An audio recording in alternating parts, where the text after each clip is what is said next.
conseil, c'est quoi? Je voudrais conseiller avec un petit enseignement des 3 sphères de la vie de l'homme. L'homme a 3 sphères, comme nous l'avons dit. L'homme, l'autre fois, l'homme est corps, l'homme est esprit et l'homme est âme. Et William Branham dit, le corps a 5 sens. Toucher, odorat, vue, quoi encore? Oui, écoute, n'est-ce pas? Et le goût, 5 sens. L'esprit aussi a 5 sens. Il parle de l'imagination, raisonnement, sentiment. J'ai des écritures, mais vous connaissez, 5 sens. Et William Branham dit, l'âme n'a qu'un sens. C'est soit la foi, et soit l'incrédulité. Et nous avons vu avec vous, dans ces exposés, que l'âme n'est que la nature de l'esprit. C'est ce qui fait votre vous. Maintenant, William Branham ne nous demande pas de comprendre la parole. Non. Il commence par nous demander de croire d'abord la parole. Or, la compréhension est dans le 2e sphère. La compréhension est au niveau de l'esprit. Lisons quand même. Les œuvres sont l'expression de la foi. Vous allez voir pourquoi je dis ça. Et votre corps extérieur a 5 entrées qui vous permettent d'entrer en contact avec votre demeure terrestre. La vue, le goût, le toucher, l'odorat et l'ouïe. L'intérieur, qui est l'esprit, a aussi 5 sens. Écoutez les 5 sens. La conscience, l'amour, etc. Mais à l'intérieur de cela, il y a l'âme qui a un sens. C'est là que vous vivez. D'accord.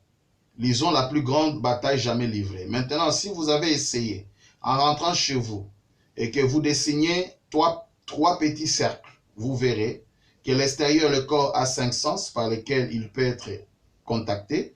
Et ce sont la vue, le goût, le toucher, l'odorat, l'ouïe. Ce sont les 5 sens qui contrôlent le corps humain. À l'intérieur du corps, il y a une âme, et cette âme est contrôlée par...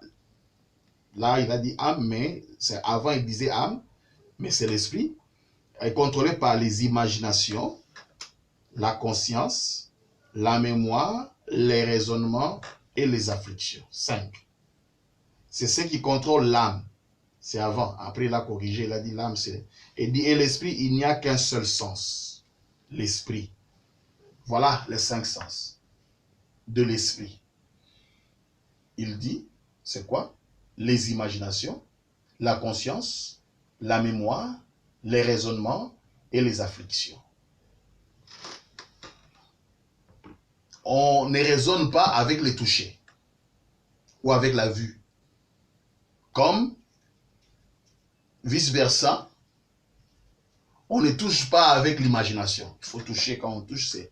Alors, maintenant, on ne peut pas comprendre Dieu par les 5 sens du corps et les 5 sens de l'esprit. Impossible. Dieu de cet âge mauvais. 184. Vous ne pouvez mélanger la connaissance avec la parole de Dieu. C'est une parole qu'il faut croire par la foi, pas par la connaissance. On ne comprend pas cela. On accepte cela comme un corps physique. Mais comment on a accepté que l'homme là, l'ange puissant, pouvait entrer en Branham? Est-ce qu'on a compris ça? Quelqu'un qui parle avec Branham, qui lui dit, bon, je suis venu pour t'expliquer ta naissance particulière et tout ça. Il termine, il entre dans Branham. Est-ce qu'on a compris? Écoutez, par la connaissance, on ne comprend pas cela, on accepte cela. Vous dites qu'elle est vraie et ensuite vous vivez par elle. Et tout ce qu'il vous demande de faire. Maintenant, écoutez, pourquoi j'ai pris les 5 sens de ces sphères?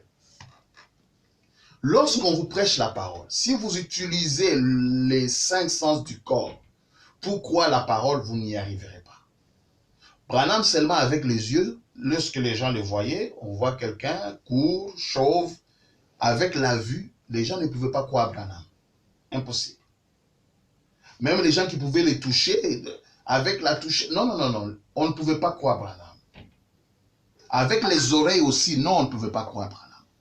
Pour croire Branham, c'est d'ouvrir l'âme et de dire Amen sans comprendre d'abord. On dit, parce que dans l'âme, il n'y a pas ces sens-là. Lorsque, par exemple, Branham dit que ce rideau ici est noir, les yeux ne vont pas voir que c'est noir. Tu ne peux pas croire ça avec les yeux. Même si tu viens, si on dit non, ça ce n'est pas du sucre. Tu dis non, moi je vais goûter d'abord avec ma langue. Avec la langue, tu verras que ce n'est pas du sucre. Mais Branham dit que c'est du sucre. La foi, c'est accepter la parole telle qu'elle est d'abord, sans les 5 sens du corps et sans les 5 sens de l'esprit. Sans imaginer, sans raisonner, sans les sentiments. Beaucoup maintenant reçoivent la parole au niveau des sentiments et ils n'ont jamais cru. Voilà pourquoi ils rétrogradent. C'est seulement une émotion là. Oh, Branham Wine, Branham. Non, c'est pourquoi ils reculent. Après quelques jours, ils vont se repentir quelque part. Il faut croire Branham tel qu'il est, sans raisonner, sans le toucher, sans le voir, autrement dit, sans les 5 sens. Et William Branham dit, l'âme ne raisonne pas. Écoutez, dans l'inspiration spirituelle, le 28 janvier 56, paragraphe 21, l'autre c'est l'âme, elle ne raisonne pas, mais elle croit la parole de Dieu. L'âme, soit il y a la foi, le physique est venu sur la terre, comme l'histoire d'Einstein, et il peut venir dans votre cœur avant que vous ne puissiez croire. L'âme ne va pas raisonner. L'âme accepte parce que Branham le dit. Et quand Branham dit, c'est Amen. Mais non, c'est après.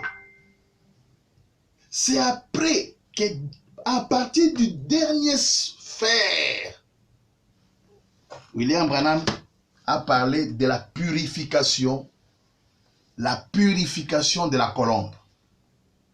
La colombe se purifie de l'intérieur vers l'extérieur. Vous croyez d'abord la parole telle qu'elle est dite. Et alors, quand elle entre dans votre âme, cette parole qui est dans votre âme commence à se refléter au niveau de l'esprit, c'est-à-dire ça commence à arranger le raisonnement, à arranger l'imagination, à arranger tous les 5 sens de l'esprit, et ça revient même au niveau de la chair. Tu peux maintenant commencer à voir cette parole faite chair matérialisée. Je ne sais pas si je me fais comprendre. On peut poser la question, mais comment il peut comprendre, comment on peut comprendre la parole comme ça? La parole, on ne la comprend pas, on la croit d'abord. Quand on la croit, à partir de là, cette parole a des choses qu'elle fait. Elle va commencer à dresser ton raisonnement par rapport à elle. Elle va commencer à te faire découvrir les citations par rapport, parce que tu as cru. Mais nous faisons le contraire. Nous voulons d'abord comprendre pour croire. Au lieu de croire, afin de comprendre. On doit d'abord croire et laisser cette parole souveraine faire son travail. Lisons. Il a dit ça dans la plus grande bataille jamais livrée, au paragraphe 91. C'est comme une vieille chaudière dont les conduits sont obstrués. Si vous y mettez le feu, cela explosera. C'est là le problème des temps des chrétiens qui ont fait l'explosion. C'est parce qu'ils ne nettoient pas les canaux à fond. Ils ne vont pas jusqu'à l'intérieur. Vous devez nettoyer ça. La conscience, la mémoire, le penser, mettre tout de côté. Et que ça vienne du dedans vers le dehors. Ça ne vient pas du dehors. Ça vient du dedans. Qu'est-ce qui doit être dedans? C'est là. William Branham dit que le millénium est là.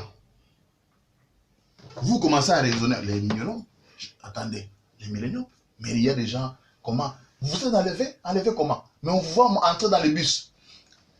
Un tel homme ne comprendra jamais l'enlèvement. Mais si vous arrivez de lire où Branham montre qu'il y a l'enlèvement et que vous croyez, de l'intérieur, cette sémence de l'enlèvement va commencer à prendre ton raisonnement, à les fixer à la vérité. C'est ça les conseils que je voulais donner. Écoutez ce qu'il dit. Vous devez nettoyer ça, la conscience, la mémoire, les pensées, mettre tout de côté et que ça vienne du dedans vers le dehors, par la parole de Dieu sans mélange qui est la vérité. On prêche, vous fermez les yeux, les 5 sens du corps, laissez de côté. Les 5 sens de l'esprit, laissez ça de côté. Ouvrez seulement l'âme, dites Amen, c'est la vérité. C'est ce que Attira avait fait.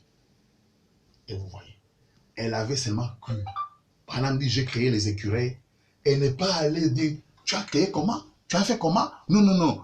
Elle n'avait pas vu. Les 5 sens n'avaient pas vu. Son esprit, elle n'a pas raisonné. Elle a dit, c'est la vérité, rien que la vérité. C'est la porte de l'âme qui s'ouvre, ça entre. Et cette parole, lorsque ça entre dans l'âme, si tu es la sémence de Dieu, ça doit maintenant corriger ta vision. Écoutez. Maintenant, les imaginations, la conscience, les souvenirs, les raisonnements et les afflictions, ils sont très bien. Je vais dire ceci. Excusez-moi. Les gens pensent que les raisonnements, c'est mauvais. Non, non, non, non. Même l'imagination. Non, non, non, non. Ce n'est pas mauvais. C'est mauvais lorsque ça contredit la parole. C'est ce que je suis en train de lire. Maintenant, les imaginations, la conscience, les souvenirs, les raisonnements et les afflictions, ils sont très bien s'ils s'accordent avec la parole. Alors, pour que cela arrive, il faut que la parole d'en haut soit prise dans l'âme. Et quand elle est dans l'âme, elle va accorder les raisonnements, les afflictions. William Branham dit par exemple que l'impudicité est mauvaise. Quand vous dites Amen sincèrement dans le cœur, vous allez voir que cette parole va entrer dans vos émotions. Ça va commencer à contrôler vos émotions. Parce que de vous-même, vous ne saurez pas. Vous voyez? Alors, la première des choses à faire, c'est recevoir d'abord la parole dans l'âme. Il dit, les raisonnements, les afflictions, ils sont très bien s'ils s'accordent avec la parole. Mais si votre affection ne s'accorde pas avec la parole, affection je veux dire, si votre affection ne s'accorde pas avec la parole, débarrassez-vous-en. Vous feriez tout de suite sauter un conduit. Voilà ce que j'allais donner comme conseil. Le physique dans le physique. Même dans beaucoup de sujets. Nous voyons les gens parler. Il y a beaucoup de doctrines qui circulent, qui sont véhiculées. Mais les gens préfèrent prendre les raisonnements tout simplement parce que la citation complique. Le corps physique est allé sur le trône. Au lieu de dire Amen d'abord et d'accepter ça, on commence à dire, est-ce que le trône là c'est une chaise? Est-ce que Dieu a une chaise au ciel? Est-ce que Dieu a une main droite? C'est ça les raisonnements qui viennent à l'encontre de la parole. Mais quand William Branham dit le corps physique de Jésus est allé au ciel, c'est lui qui est bien enseigné, il dit Amen et il ne va pas contredire cela. Et c'est maintenant cette parole qui va commencer à dire voilà, ce n'est pas un corps naturel comme le nôtre, c'est un corps glorifié. Un corps glorifié peut apparaître et disparaître. Et l'intérieur commence à vous donner même les écritures, les citations, et vous aurez l'image convenable de ce que vous êtes en train d'étudier. J'attends donc les remarques, les questions. On ne saura pas tout fini, la parole est vaste, mais j'ai beaucoup parlé, il faut l'avouer. Et pour les restes, que Dieu bénisse tous ceux qui nous écoutent, qui nous suivent de loin, qu'il vous bénisse. Et je vous demande de considérer les conseils que je vous ai donnés, quelle que soit la citation que vous lisez, qu'elle soit contraire à votre foi, dites d'abord Amen. Acceptez-la sans comprendre et la compréhension viendra du dedans vers les dehors. Que le Seigneur vous bénisse.